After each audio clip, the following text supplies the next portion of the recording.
क्या हाल चाल है सबके। उम्मीद है सब खैरियत से होंगे, ठीक ठाक होंगे। आज जो रेसिपी हम आप लोगों के साथ शेयर करने वाले हैं वो स्ट्रीट स्टाइल अंडे वाले बन कबाब की रेसिपी है और कोई ज़्यादा मुश्किल भी नहीं है। तो चलिए अब हम देख लेते हैं कि हमने इसको किस तरह से तैयार किया है। सबसे पहले तो मैंने यहाँ पर आलू लिए हैं, क्योंकि मैं इन बन कबाब में आलू का कबाब ही लगाने वाली हूँ। तो आलू लेके मैंने इनको बॉईल कर लिया हुआ और अब मैं इन्हें अच्छी तरह मैश कर लूँगी। आलूओं को मैश कर लेने के बाद यहाँ पर मैंने एक बहुत ही छोटे साइज़ की प्याज ली है, जिसको बहुत बारीक कट कर लिया है, इस तरह से चॉप कर लिया बारीक, वो डाली है। नेक्स्ट मैंने यहाँ पर एक बड़ी हरी मिर्च है, जिसको इस तरह से बारीक कट किया है। नेक्स्ट 1.5 टीस्पून सॉल्ट है, 1.5 टीस्पून रेड चिली पाउडर है, 1 टेबलस्पून के करीब ही यहाँ पर मैंने कसूरी मेथी ली है। सूखा धनिया है पिसा हुआ और आमचूर का पाउडर लिया था 1.5 टीस्पून। और उसके बाद यहाँ पर मैंने कुछ हरा धनिया डालकर इसको अच्छे से हम मिक्स कर लेंगे।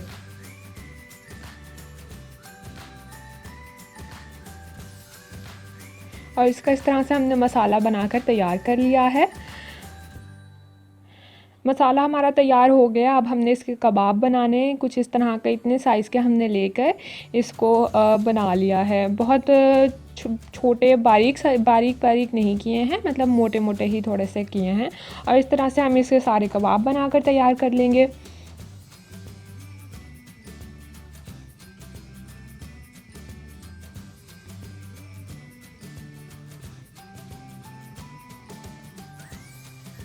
कबाब हमारे तैयार हो गए। दूसरी तरफ एक प्याली ली है, इसमें मैंने एक अंडा और इसमें 1 टीस्पून सॉल्ट है, इसको डाल के हम अच्छे से फेंट लेंगे।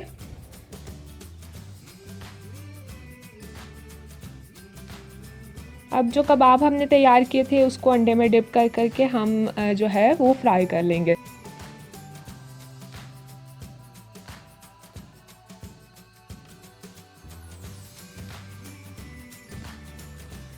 ऑयल यहाँ पर हमें थोड़ा कम लग रहा था, तो इन्हें डाल लेने के बाद हमने थोड़ा सा ऑयल जो है वह साइडों पर डाल लिया है। और इसके बाद अब हम इसको दोनों तरफ से जो है तकरीबन 3 से 4 मिनट के लिए मीडियम फ्लेम पर जो है फ्राई कर लेंगे। इस तरह से आप देख लीजिए 3 से 4 मिनट एक साइड से किया है, इस तरह का गोल्डन सा कलर आ गया है। अब दूसरी तरफ से कर लेंगे।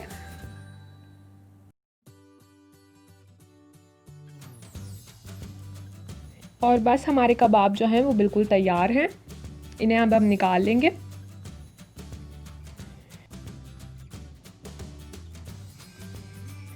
अब हमने अंडा लिया था, एक अंडा जो सा हमने पहले लिया था उसमें तो हमने कबाब डिप कर लिए थे। उसमें से जो थोड़ा सा अंडा बचा उसी में ही हमने मज़ीद 2 अंडे डालकर उनको जो है उसमें नमक थोड़ा सा और डालकर उसे भी इसी तरह से फेंट कर हमने इसके जो है इस तरह से ऑमलेट से तैयार कर लेने हैं। इसमें कोई मिर्ची नहीं डालनी है, सिर्फ नमक ही है। और इसको भी इस तरह से सादा बनाकर अब हम साइड पे रखते जाएंगे। ये एक बना लिया, इसी तरह से अब हम दूसरा भी बना लेंगे और इसी तरह से हम सारे अंडे भी बनाकर तैयार कर लेंगे।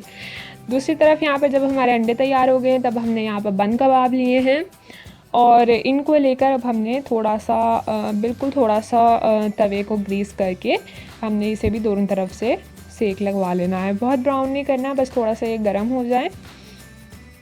और इस तरह से गर्म हो जाने के बाद अब हमने फ्लेम जो है बिल्कुल लो रखी हुई है। एक तरफ पे हमने लगाया है दही की चटनी और उसके ऊपर हमने जो से कबाब तैयार किया था वो रखा है अंडा लगाकर, और उसके ऊपर हमने इमली की चटनी रखी है। इमली आलू बुखारे की चटनी की रेसिपी आपको मिल जाएगी, लिंक नीचे डिस्क्रिप्शन बॉक्स में होगा, आप चाहें तो आप वहाँ से चेक कर सकते हैं। और इसको अब हमने बनाकर दोनों तरफ से इस तरह से दोबारा सेक लगवा लेना है। और इसको हमने बीच में से कट लगाकर तो दोनों तरफ से जब इस पर थोड़ा थोड़ा सा गोल्डन कलर भी आ गया है और हमारे बन कबाब जो हैं वो बिल्कुल तैयार है।